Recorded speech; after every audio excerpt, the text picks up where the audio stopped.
कुछ दिनों पहले जेम्स गन की सुपरमैन का टीजर ट्रेलर आया था, जहाँ ये देखने में तो काफी ज्यादा अच्छा लग रहा था, पर साथ ही में ये कुछ सवाल भी खड़े करके गया है, जैसे कि सुपरमैन को किसने मारा, ये बाकी सारे कैरेक्टर्स कौन से, और जैक स्नाइडर और जेम्स गन के सुपरमैन में क्या डिफरेंस है। चलिए इन सब की बात करते हैं आज के वीडियो में। तो भाई ट्रेलर की शुरुआत ही हमें सुपरमैन के पीटने से दिखाई जाती है, जिससे पता चलता है कि कोई कैरेक्टर इस मूवी में सुपरमैन से भी ज्यादा पावरफुल होगा, और अगर मैं गलत नहीं हूँ तो ये अल्ट्रामैन ही होने वाला है। जहाँ आगे हमें इस स्टेडियम वाले सीन में सुपरमैन उससे लड़ते हुए भी दिखता है। इसके बाद भाई अगर हम बात करें तो जैक स्नाइडर का सुपरमैन और ये सुपरमैन एक दूसरे से कैसे डिफरेंट है। तो भाई दोनों ही डायरेक्टर ने अपने अपने विजन से सुपरमैन को दिखाने की कोशिश की है। जहाँ भाई जैक स्नाइडर का सुपरमैन गॉड लेवल था, उसे कोई टच भी नहीं कर सकता था, वही जेम्स गन का सुपरमैन एक नॉर्मल ह्यूमन है, जो कि भाई अभी सीख ही रहा है, जिसकी वजह से वो गलतियां करता है, गिरता है, पड़ता है, दोबारा उठता है और दोबारा गलतियां करता है। यही चीज अपने जेम्स गन के सुपरमैन को एक इंसान बनाती है। वही दूसरी तरफ जैक स्नाइडर का सुपरमैन, हेनरी कैविल का सुपरमैन लिटरल गॉड है। स्टेफन वुल्फ जिससे लड़ते हुए पूरे जस्टिस लीग की हालत खराब हो गई थी, उसे अपना हेनरी कैविल वाला सुपरमैन एक ही पंच में हरा देता है।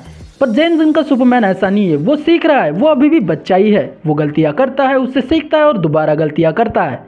और इस मूवी की स्टोरी से रिलेटेड मेरे पास एक थ्योरी है, जहाँ भाई इस यूनिवर्स में सुपर हीरोज कंपनी के द्वारा रोल किए जाते हैं। जहाँ इस कंपनी का नाम होगा स्टैग इंडस्ट्रीज, जो कि साइमन स्टैग की कंपनी है। जहाँ भाई कॉमिक्स में ये बहुत ही हरामी कैरेक्टर होता है, जहाँ सुपरमैन और बाकी सुपर हीरोज को अपने फायदे के लिए इस्तेमाल करना चाहेगा। और सुपरमैन अच्छाई का प्रतीक है, तो उसके सामने अगर कुछ गलत हो रहा है तो वो बस बैठ के देखेगा नहीं, बल्कि उनकी मदद करेगा। और ऐसे ही इस सीन से हमें पता चलता है कि किसी देश में वॉर का माहौल चल रहा है, लोग बेवजह मारे जा रहे हैं, वो यहाँ इनकी मदद करने आएगा, जिसकी वजह से बहुत सारे पॉलिटिकल प्रॉब्लम्स होंगे।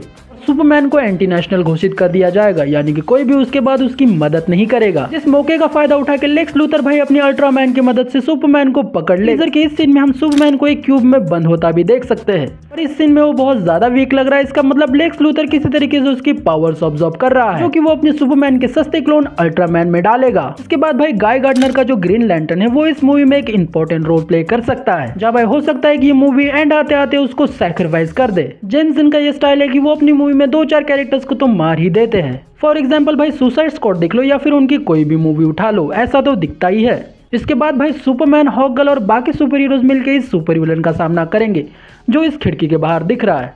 जैसे सीन में ऐसे लग रहा है कि सुपरमैन के पास अपनी पूरी पावर्स नहीं है, पर फिर भी वो उस मॉन्स्टर से लड़ने जाएगा, क्योंकि भाई वो सुपरमैन है, करेगा क्योंकि ये सही है, भले ही इसमें उसकी जान क्यों ना चली जाए।